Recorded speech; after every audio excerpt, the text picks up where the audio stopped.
Kasi yung art naman kasi ano siya, expression siya nung kung paano natin naunawaan yung mundo, di ba?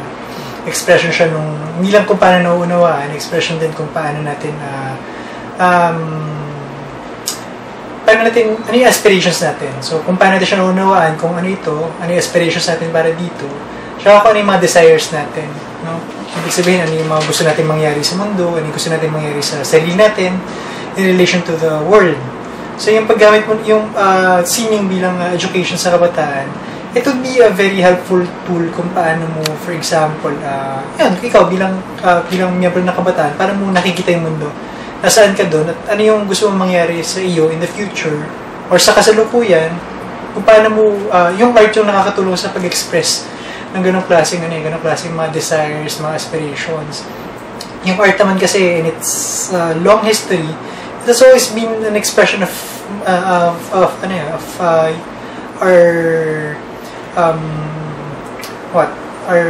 knowledge of the world, no? Paano siya naintindihan, and ano yung gusto nating mangyari sa kanya in the future or present, di ba? So pwedeng looking at things now or looking at things in the future, or how we understand the past, pwede rin yun, no? Paano tinuunawaan yung nakaraan. Kaye manile Seye kamoye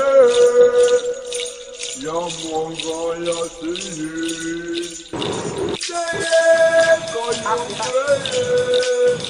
Bayi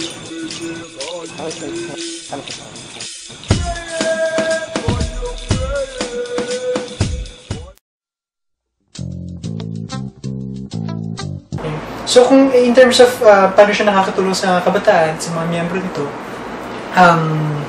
marami kasing paraan kung paano yung kabataan nag-express ng sarili niya. At nung kumpara niya, nung kanyang lugar sa mundo, maraming pamamaraan. May mga, first, may mga iba't ibang mga produktibong mga paraan, katulad ng pagsali sa mga organizations, no? Pagsali sa mga iba't ibang mga movements, etc. etc. Pero meron din kasing mga, of course, mga negative din, mga unproductive na mga pamamaraan ng pag-express sa sarili.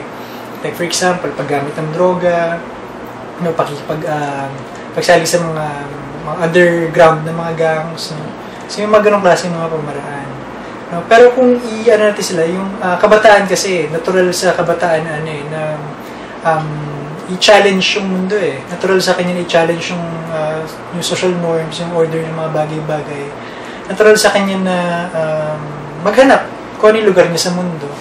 Pero kung gagamitin natin yung, natin, may energy siya, ibig sabihin. Meron siyang mga desires, meron siyang mga aspirations. No? Kung itutuon natin yung sa mas produktibong mga pamamaraan, katulad ng singing, no? Mas produktibong expression of these aspirations, or itong kanyang energy, ay maganda, no? Maganda na merong ganong klaseng patutunguhan na positibo at produktibo.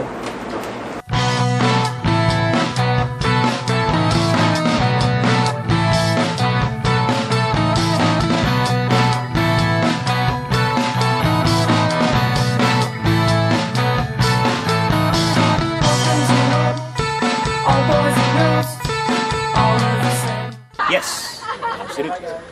Bilang advocacy, actually, sa middle class fantasy naman, ang mismong paggawa ng sining, ano't ano man ang nilalaman nito, progresibo man, atrasado man, o sabihin nating chummy, ay isang advocacy on its own. Diba? Why? Kasi it's not really hindi siya viable means of livelihood. Yung ratio ng mga nagtatagumpay na artists in terms of financial returns, in terms of paano ba to? Social capital returns ay masyadong maliit kumpara dun sa mga artists na hindi naman talaga nagtatagumpay sa mga larangan ito. So yung mismong paggawa ng sining, you could say na isa siyang malabnaw na uri ng advocacy. Na hindi siya malabnaw in the moral sense or in the ethical sense or in the intellectual sense. Malabnaw siya in the sense na meron pa rin pinag-uugutang dahilan yung manggagawa ng sining para gumawa ng sining despite the probability na siya ay hindi magtatagumpay or hindi makikilala sa larangan niya. Maaaring internal yung rewards, which is actually a noble a noble enough objective.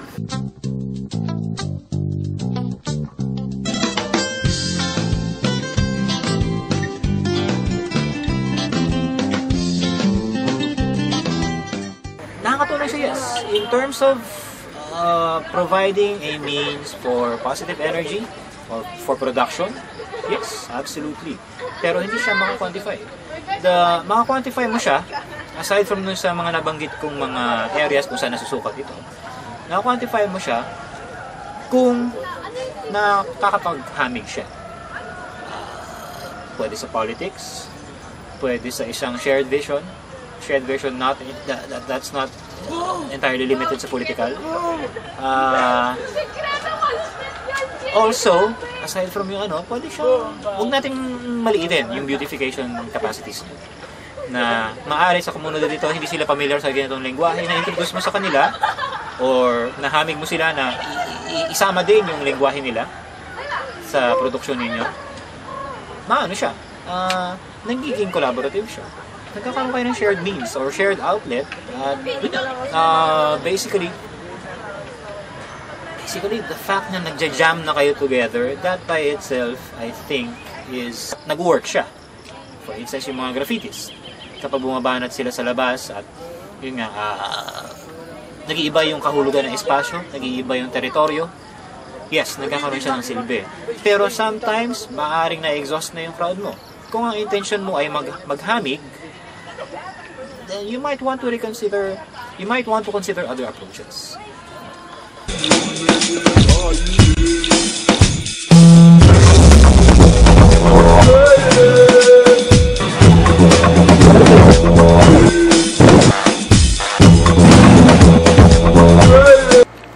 Katulad na nabanggit natin kanina, na sabi ko nga na maganda yung sining na gamitin pamaraan bilang isang produktibong expression.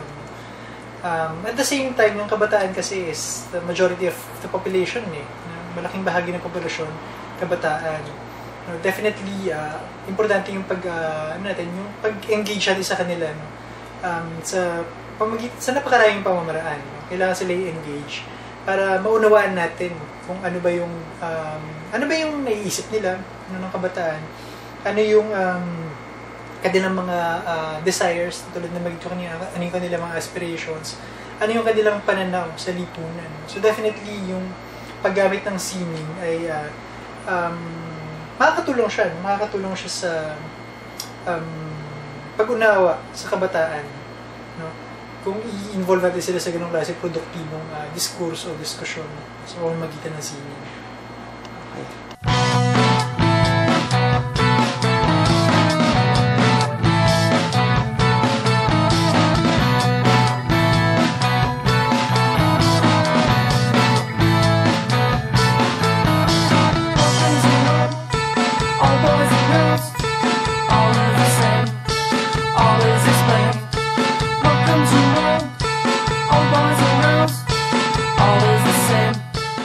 We are a very communal people.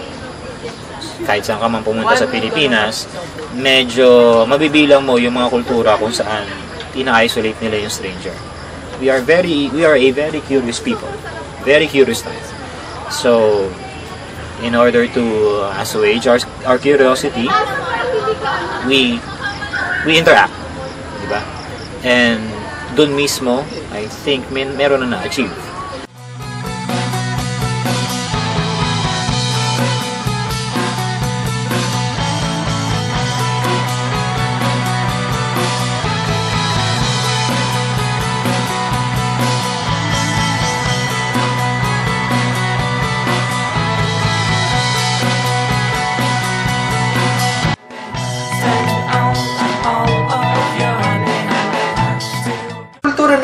sumusulong naman siya definitely. Kahit ano gawin natin, susulong naman yung kultura. Hindi naman siya stagnant, no?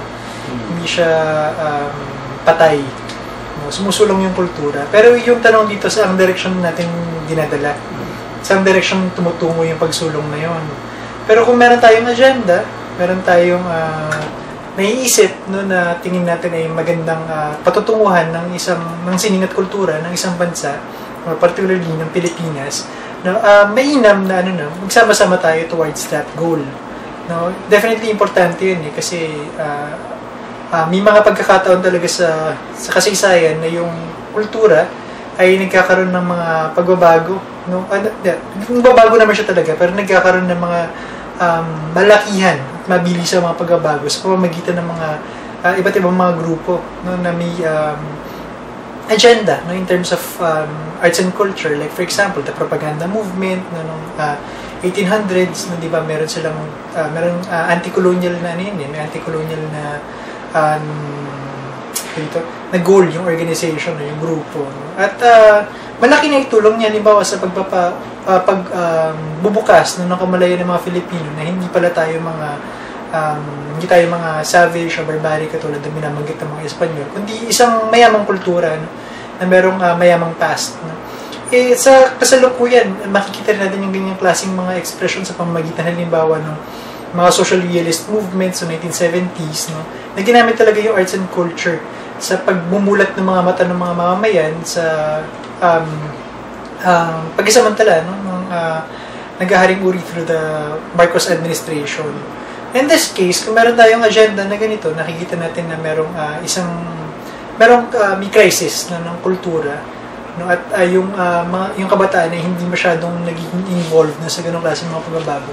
Yung ganitong klaseng yung pagkasama ng mga artists, pagkasama ng mga cultural workers, no, para sa isang goal na magiging mahalagang movement din, no, katulad ng mga movements na nabanggit natin kanina. All boys and girls, always the same, always the same. Tax on your money, money. Till gone, all gone, your money, money. Tax on your money, money. Till gone, all gone, your money, money. Spend all of your honey, honey. Till gone, all of your honey.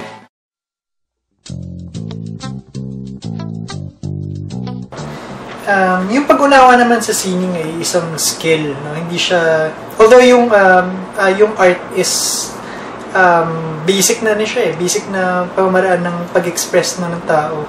No, kumbaga para siyang yung bata pag binigyan mo ng yung crayons o ng papel, hindi mo na siya kailangan turuan alam niya kung ano gagawin niya doon sa mga instrumento na yun. Maski infant, for example, na kaya mag-handle ng mga ganong klase ng mga material. Siya mismo yung maggagalaw ng mga bagay nito para gumuhit. Di ba? So, basic sa tao yung ganong klaseng expression. Pero yung importansya ng art education dito is that yung mas systematic yung pag-unawa, no, sa arts ay kailangan ng isang practice, no, para naman siyang math na kailangan ng practice, kailangan ng paulit-ulit na pagiging engaged no, sa produkto, do sa material, na para mas lalong maging madali sa kanya yung pag-unawa at mas lalong maging bihasa siya sa language na yun. Kumbaga sa foreign language, pag araw-araw mo siyang ginagamit, mas madali mo siya natututunan. Ngayon yung paggamit yung art education, yung tingin ko magiging papel na gagampanan niya dito. Ngayon, pagtitrain, no, pag-uhon sa skill ng kabataan, ng estudyante, matrain siya, no, na pag tinignan niya halimbawa isang art object, nila yung titignan bilang bilang litrato, larawan ng magagandang bagay, kundi isang bagay na maraming kahulugan, no? At yung mga bagay na tinitingnan niya, no, pag araw-araw niya ginagamit, no, yung kanyang mata, yung kanyang isip dun sa ganong klaseng pag-unawa sa bagay na yun, ay mas magiging mabilis sa kanya, no? Na pag nakita niya isang imahe, mas magiging mabilis sa kanya yung pag-interpret, no? Pag-analyze sa mga bagay nito. Kasi yung art naman, no, bilang parte ng buhay ng tao, araw-araw din nakikita Ito mga bagay na nakikita natin, makahulugan yung mga yan Hindi lang siya yung mga painting sa museums, makikita natin yun sa pamamagitan ng mga billboards, posters, advertisements, no? Sa dyaryo, sa internet, yung mga short films na nakikita natin, mga video clips, no? Yung mga kanta na pinapakinggan natin. Itong mga ito, mahalaga na ano, no? Pag tinitingnan natin, hindi na siya simpleng appreciation eh. Kundi pag-unawa na rin. No? Kung sinasabi nga natin na yung art ay expression ng isang individual o ng isang grupo ng mga tao, edi kung titingnan natin siya, makikita natin, mas mauunawa natin yung kapwa natin. Hindi lang yung sarili natin, no? Kundi yung kapwa din natin. Nauunawa natin through art. Sa pamamagitan ng pagtuturo sa kabataan ng pag-interpret o pag-analyze o visual literacy, no, ay hindi lang visual, no, hindi maski sa music din at sa iba pang mga expression ng sining, no, mas madali natin masasabi natin na maunawaan niya, no, yung kapwa niya, maunawaan niya yung ibang mga tao sa pamamagitan ng sining.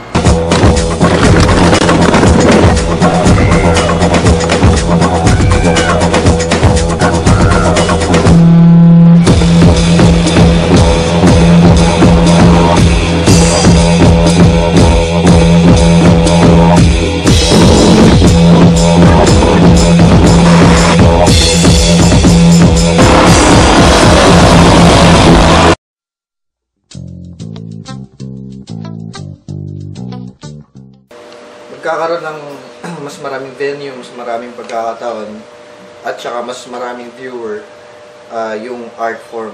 So, dahil dito, parang mas kakalat yung idea, mas kakalat yung kaalaman, mas maipapamahagi sa pamamagitan ng art.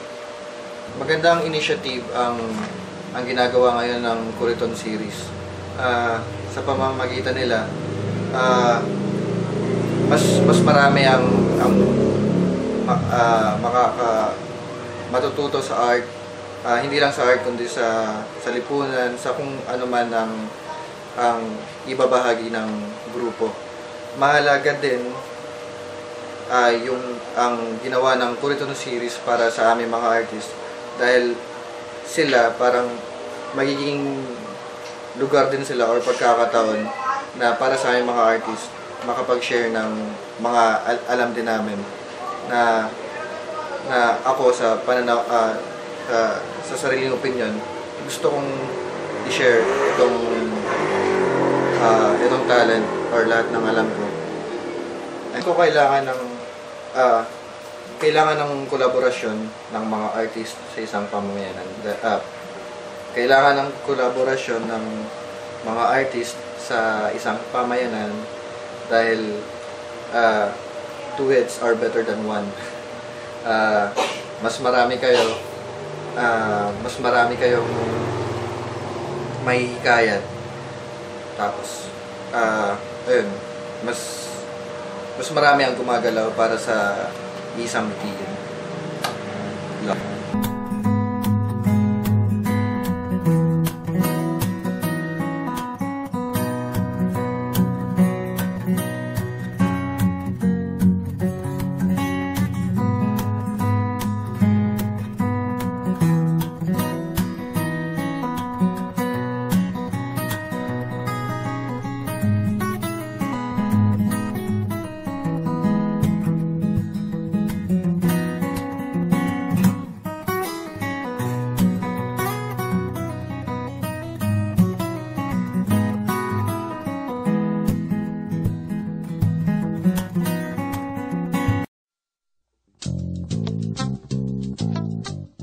Sa tingin ko, importansya ng community art education pagdating sa general na education ng kabataan, ng isang individual, no?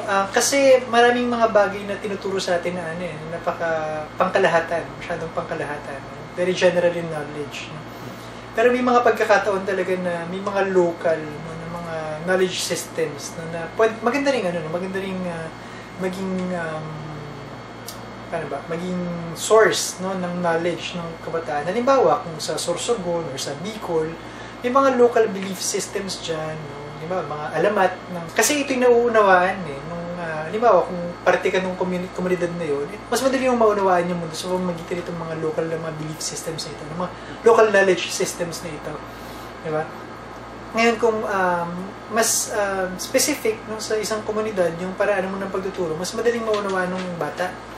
Kasi mas yun yung nakikita niya sa pang-araw-araw.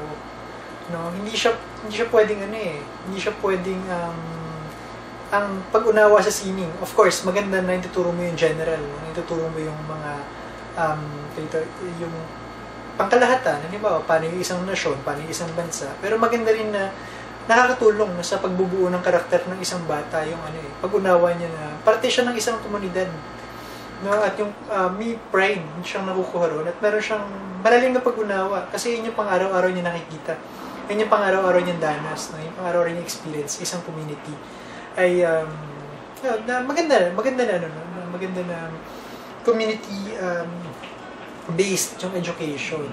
At the same time, yung nagtuturo, yung community art educator, no, ay meron siyang grasp din no, do sa lokal no, na paniniwala at practice no, ng kabataan, ng mga miyembro ng kabataan sa lugar na yun. So, mas madali niya may paunawa. Halimbawa, yung mga issue ng ecology, no, pwedeng i-localize Halimbawa, ano yung experience ng mga taga-Sorsogon sa mga disasters ng environment, di ba? Kaysa yung ipaunawa mo sa kanila kung ano nangyari sa, let's say, sa Samar, mas madaling maipaintindi sa kanila kung bakit kailangan protektahan ng environment kapag gagamitan mo ng mga local na mga examples. Di ba? Yung mga, yung mga issue ng mining, yung mga issue ng pagbaha na lang, no? Mas madaling niya maunawaan yan kung nangyari sa paligid niya, nangyari sa mga na malapit sa kanya. Di ba? Yun.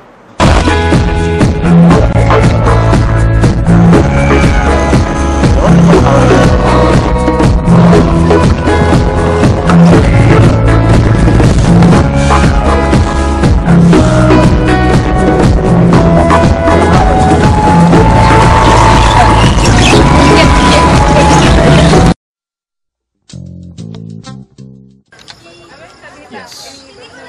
It is a mobile instrument. So, maraming maka-access dito.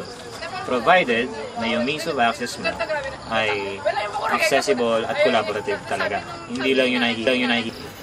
Uy, bukas ang isip mo sa paggawa ng bagong bagay. So, therefore, bukas din ang isip mo sa paggamit ng lumang bagay para gumawa ng bagong bagay. So, hindi ka lang limitado sa mga swirls, mga patwirls, o magandang linya sa lapis mo o sa pen and ink. It's not that simple. Kaya mo bang gamitin ang mga elementong pinag-aaralan mo sa ibang mga subjects or sa ibang mga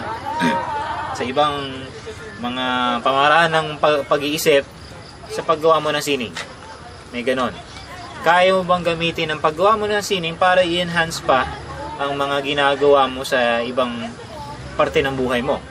Talaga, malaking bahagi ng buhay ng tao. Walang tao na hindi creative, walang tao na hindi gumagamit ng sining sa pamamagitan hindi gumagamit ng sining para mag-express ng sarili niya. Di ba? Pag nalungkot ka, meron kang mga kanta na naiisip. Di ba? Kapag meron kang napanood na pelikula, nakaka-relate ka. So definitely yung sining ay malaking bahagi ng buhay ng tao. Kung tatanungin nyo kung malaking potential yung umabot sa malaking bahagi ng mga tao, Filipino, definitely, no? May mga pagkakataon sa history na yung art ay naging napakalaking catalyst, no? Sa unite no, ng mga tao. Kung yung sining ay kung may potential ba siya na umabot sa malaking bahagi ng lipunan ng Pilipino, definitely, no? Especially kung yung sining na ipopromote mo ay merong agenda, merong goal. Merong goal ka for education, merong goal for other things. No? Definitely, yung sining, yung malaking may tutulong na sining na sa pag-abot ng ganong klase mga goals. Kasi iba paliwanag mo sa tao yung aspirations at yung goals through abstract means, parang mahirap siyang maunawaan kaagad. Pero kung gagamit ka ng mga archetypes, no? Gagamit ka ng mga paraan, no? Na madaling maunawaan at madaling pumasok sa isip ng tao. Definitely, malaki yung may tutulong ng sining, no? Sa ganung goal, ganung aspiration.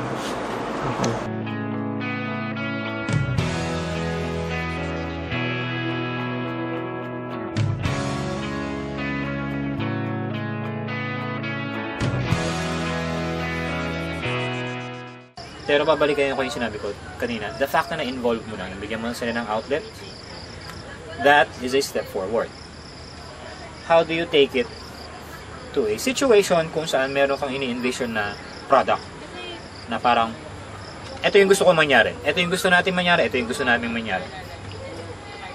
At pagkatapos nyon, whether ma-achieve mo or hindi, yung gusto mo mangyari, or gusto ninyong mangyari, ay tatanungin mo na yung pangalawang tanong.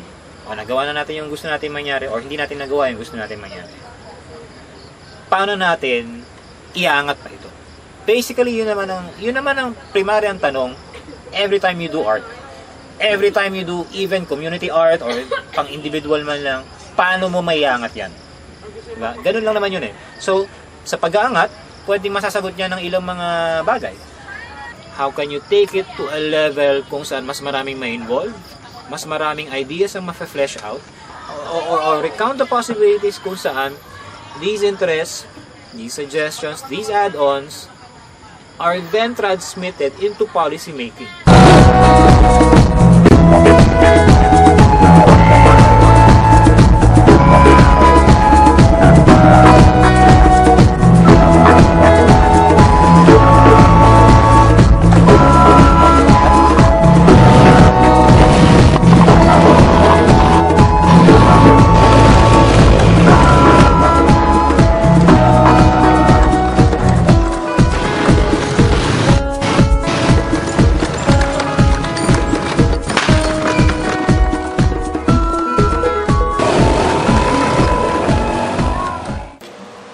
Nakakatulong ang art sa maraming bagay. Kung pag-uusapan natin ay itong mga nasa community, pwedeng ang art ay maging labasan ng expression ng mga iniisip nila.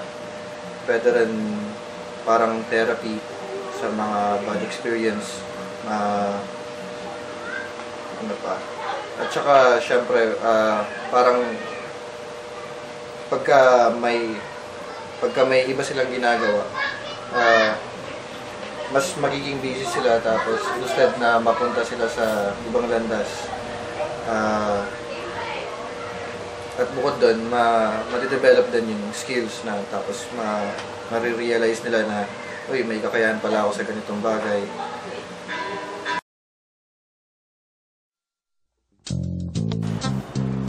Yung critical yung engagement no, sa kabataan sa pamamagitan ng sining ay napakalaki may tutulong niya, no? Kasi katulad ng nabanggit natin kanina, marami talagang yung kabataan sa kanya parang natural sa kabataan na merong desire, no, na mag-express ng sarili at baguhin yung mundo. Natural sa kanya na hanapin yung kanyang niche o yung kanyang lugar, no, sa paligid niya, no? Pero tulad na nabanggit ko rin kanina, marami siyang pamamaraan kung paano niya i-express yung ganong klaseng mga desire niya. Tulad nga nung may mga unproductive na pamamaraan. Pero kung i-gear natin, kung i-gigiya natin yung kanilang energy sa mas produktibong pamamaraan, malaking tulong yun kaagad, no? Kung dati mga tambay lang sila or wala silang ginagawang anything na productive, no? Kung gagamitan mo ng kung i-introduce mo sa kanila yung sining, no? Meron silang bibigyan mo sila ng lengguwahe, bibigyan mo sila ng ng venue o ng bihikulo, no, kung paano nila may expression sa sarili nila sa pamamagitan ng mas produktibong mga pamamaraan.